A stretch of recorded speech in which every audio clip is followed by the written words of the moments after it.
One of the most interesting parts of After Effects, I think, that really does not get used a lot is in this little tab here that says Add.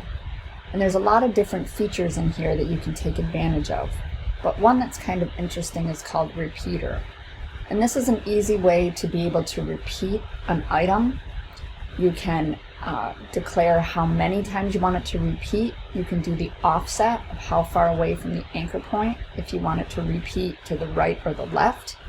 And then you can do some cool things with scaling and positioning of these. So you can see how that just by tweaking some of these settings, you can get some pretty interesting effects without having to do it all individually, which would take forever. So again, this is under the Add feature right next to your shape, and this is called Repeater. So it's something I kind of to play around with, so you can get some pretty cool things happening. And the nice thing is you can keyframe all of it.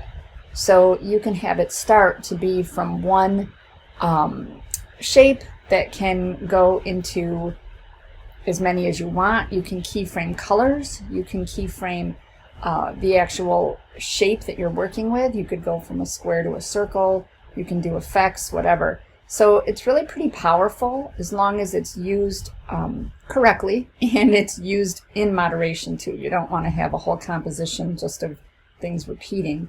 But play around with this with some different shapes and some different tools and effects and things, and see some of the cool things you can do. You can create spirals, some really cool things, again, that would be almost impossible to do by hand if you had to do it individually.